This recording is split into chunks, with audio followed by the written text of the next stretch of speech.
My name is Emily, and at 44 years old, I am a TV broadcaster. My husband, Tom, also 44, runs a photography studio.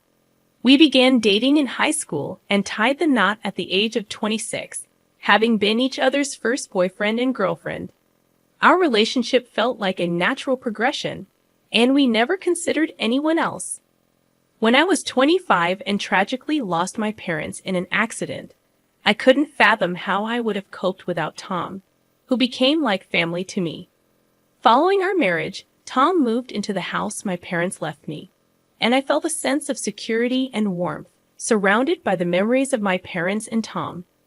2 years into our marriage, we were blessed with a son, and our happiness multiplied. Tom proved to be an ideal husband, sharing responsibilities for household chores and childcare seamlessly, making our lives as a working couple more manageable.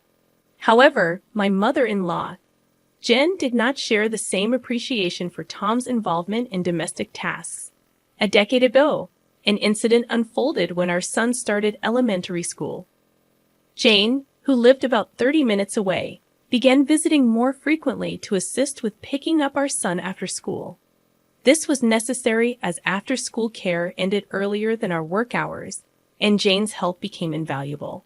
Around the same time, my father-in-law, Steve, had retired and was at home, though he couldn't contribute to household chores. Jane, being a traditional housewife, disapproved of Tom taking charge in the kitchen. She would mutter comments like, "A man shouldn't be in the kitchen," or express disbelief, saying, "Our generation would never imagine such a thing." During my initial visit to Tom's parents' house, Jane suggested I should quit my job, emphasizing her belief that women should be housewives. She seemed uncomfortable with my glamorous job as a broadcaster, while Tom, who knew me from our high school broadcasting club days, consistently supported my dream. Similarly, I backed Tom in his pursuit of becoming a photographer, and working together felt entirely natural for us. Despite successfully navigating the challenges of nursery school days, elementary school brought new difficulties with less flexible and appealing after-school care. This situation led to increased reliance on Jane's help. However, her visits came with comments on the cleanliness and orderliness of our home, to which Tom would casually respond, defending his involvement in household tasks. Despite her assistance being appreciated, Jane continued to express her disapproval behind my back, questioning Tom's choices and suggesting it was detrimental to our reputation. I listened quietly without interjecting, while Jen held onto her old-fashioned beliefs, despite owning a smartphone, a rarity among people her age. Among my circle of friends, I was the sole owner of such a device, and Jen often boasted about its capabilities, emphasizing how easy it made things.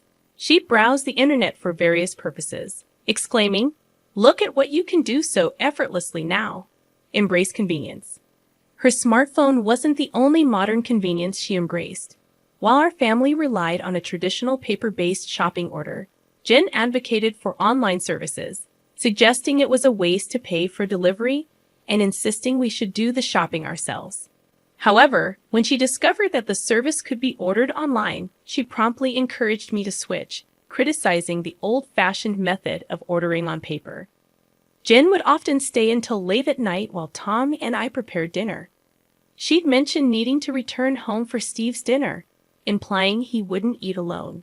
Steve, unable to perform any household tasks, prompted me to ask Tom about his cooperative nature with chores one day.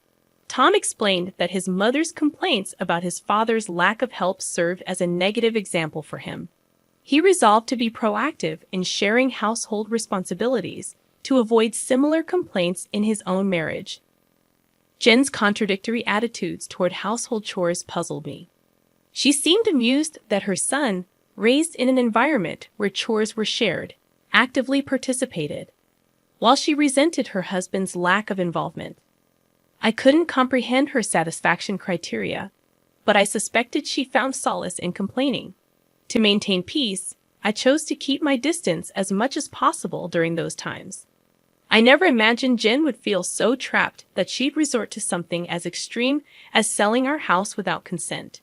That summer, my company offered me a rare opportunity to participate in a sports broadcast at the World Championship overseas, which felt like a well-deserved reward for my hard work. It was an opportunity I couldn't let slip by, so I immediately discussed it with Tom. He, occupied with various commitments, expressed willingness to help but was unsure about managing our son John alone while juggling his responsibilities. Listening in, Jen offered to take care of things at home during my absence, despite my reservations based on past experiences, and with no one else to rely on, I reluctantly entrusted my son to her care. Although we contemplated having Tom and John stay at Tom's parents' place, the logistics of commuting to school made it impractical.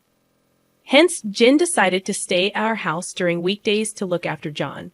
After successfully completing my broadcasting work abroad and feeling both exhausted and relieved to return to the U.S., I arrived home on a weekday afternoon, lugging a heavy suitcase. To my surprise, Jane greeted me eagerly at the entrance, as if she had been anticipating my arrival.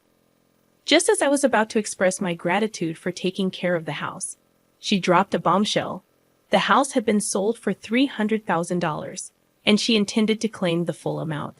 My fatigued mind struggled to comprehend her words at first. This was our house, our home. I questioned her in disbelief, only to receive a confident affirmation from her gleaming eyes. Stunned and confused, I reiterated that we owned the house, but Jane burst into laughter, accusing me of lying and insisting that there was a registration certificate in my name. Faced with her unwavering stance and feeling utterly perplexed, I realized the conversation was going nowhere. I decided to shift the conversation to ease my heart, but the tension lingered. "Why are you selling what belongs to both of us?" I inquired, trying to reason calmly. "If it's mine, it's Tom's too, and consequently ours." As her bloodshot eyes met mine, a sense of unease crept over me. "To build a new house," she declared, her tone resolute. "A house for you and Tom, where he won't need to lift a finger for household chores. I've always felt sorry for him." Her words sent a chill down my spine. A new house, exclusively for Tom and me? The notion left me bewildered. "But why?" I asked, trying to grasp her reasoning. "Because," she explained, "I taught Tom not to engage in such tasks, and I won't allow him to do them in the future." Her conviction was unwavering, driven by a distorted understanding of our marital dynamics. Piecing together the puzzle, I realized that Jen's perspective stemmed from a misunderstanding. Tom's simple declaration of the house belonging to me had been misconstrued. She believed Tom's involvement in household chores was a deviation from his desires, fueled by his residence in my home.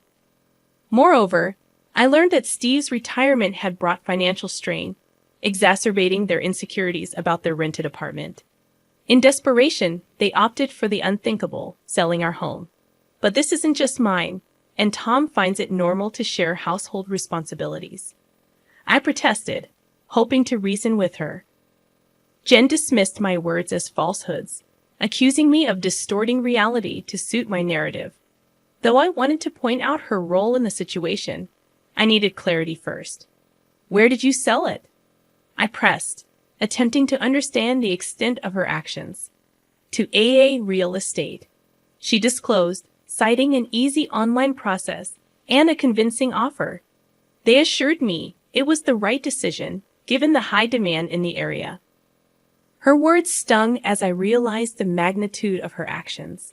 Selling a 20-year-old house for $300,000 seemed like a windfall, but the consequences were far-reaching. Gratitude was the last thing on my mind amidst the turmoil her decision had caused. "Didn't I find a good real estate company?" I excitedly shared with Jane, having researched and located a seemingly suitable one online. However, my attempts to contact them proved futile as there was no answer. Questioning Jane about her visit to the real estate company's address, she responded nonchalantly, "No, I didn't go." "You don't need to do that nowadays." Determined to verify the legitimacy of the real estate company, I insisted, "Go to this address tomorrow, or we won't discuss this any further." Reluctantly, Jane left, and the next day she called me in tears. It's not there? The real estate company doesn't exist at the address. There's only a dilapidated wooden house, seemingly uninhabited. I was astonished by her foolishness and couldn't help but burst into laughter upon her return. She explained that during my absence, she discovered a house registration certificate in my name, assuming she could sell the property. She had contracted a real estate agent who shamelessly assured her that it was fine to proceed, even if she wasn't the owner, as long as she possessed the certificate. Believing them, she sent all the requested documents, and when a buyer was found, they requested a deposit, half of the $9,600 commission on the $300,000 sale. She transferred $4,800. Realizing the gravity of the situation, I called the police, and 2 officers arrived at our house. It turned out that such internet fraud, posing as real estate agents, had become increasingly common. These fraudsters offered free valuations, requested official documents, introduced a supposed buyer, took a fee, and then disappeared. With many vacant houses and the ability to fake addresses for document delivery, such scams had become prevalent. The police questioned Jane, who was trembling as she answered. The officer clarified, "Let me ask again. The house deed you sent belongs to your daughter-in-law, right?" Jane nervously confirmed, realizing the gravity of the situation now that a third party was involved. Jane nervously began, "I thought, well, it belonged to my son," but her explanation was swiftly countered by the officer. "Even if it was your son's, isn't it strange to try to sell someone else's house?" he questioned incredulously. Red-faced, Jane blurted out, "No, it's not like that. Emily asked me to. She wanted to get the house appraised to sell it," spouting a nonsensical excuse. Turning to me for clarification, the officer asked, "Is that true?" I simply replied, "No, I didn't ask for that." The officer, unsure of whose testimony to believe, eventually seemed to trust me over my visibly distressed Jane. "She says she didn't ask for it. You shouldn't sell things on your own, madame. Normally, this wouldn't even be possible." "This is just outrageous," he lectured, and Jane bit her lip, looking down in silence. Convinced of Jane's rash actions, the officer inquired about the deed registration she had sent. When she replied in a faint voice, "No, it was the original," the officer was even more astounded. Looking at me, he asked, "Will you file a theft report?" I answered, "No, that document is invalid now. Actually, this house has already been sold to someone else. When we saw it, we could do so just with the registration identification information. The law had changed, so the deed registration wasn't needed. Indeed, I had received the deed when I inherited the house from my parents, but it was unnecessary when selling the house." Jane, unaware of this, thought that deed meant I still owned the house. Normally, real estate agents would request or retrieve a copy of the deed themselves for verification, but fraudsters didn't need such details. After the embarrassment, she looked at me resentfully and muttered, "Why didn't you sell the house? It's a curse to sell your parents' home. People in flashy jobs are like this." I met her gaze and said, "Tom wanted it. He needed a lump sum." Jane exclaimed in surprise, her face turning even bluer. At that time, Tom wanted to start his dream photography business, but didn't have enough funds. The house was our only significant asset, so we sold it to an acquaintance and rented it back. When I explained everything, Jane's shoulders slumped as she muttered, "So Tom's success now is because you sold the house, Emily." Well, I could say that, but I believe that spouses should stick together through thick and thin. "We're in this together," I responded. Upon hearing this, Jane suddenly began to cry bitterly. "I wanted to work too," she sobbed, her voice choked with frustration. "My husband can't do anything, even now after his retirement. He does nothing. What has my life been for?" Her litany of complaints against T continued, leaving the police officer struggling to complete the report. Ultimately, the fraud report was filed. But even after 10 years, the culprits have not been caught, and it's unlikely that the money will ever be recovered. Following the incident, Steve became vigilant over Jan's actions and took over all financial control, denying her any access to money. Whenever she needed something, she had to request it from him and would be given cash. "It's so suffocating," Jane complained to Tom, who reminded her that she brought it upon herself. Now with no disposable income, she works through senior job listings and currently teaches the elderly how to use smartphones. She's well regarded for her ability to empathize with the struggles of older learners. Steve, perhaps due to his pride, found senior jobs unsuitable and quit soon after starting, providing no income. Nowadays, Jen is busier, often leaving Steve with household duties as she goes out. Interestingly, he's taken an interest in cooking and is getting quite good at it. The roles in Tom's parents' house have reversed, but both seem to have found new fulfillment. As for me, after my overseas business trip, I successfully climbed the career ladder and now anchor the evening news. Tom's photography studio is thriving, and we've managed to save enough to consider buying back and renovating the family home. We are grateful to our acquaintance for allowing us to keep the house despite the outrageous incident. It worked out well for Tom's parents in the end. Our son is turning 17 and approaching adulthood, so I shared the story with him as a cautionary tale about internet fraud. However, to preserve his grandparents' dignity, I've kept the part about them trying to sell our house a secret.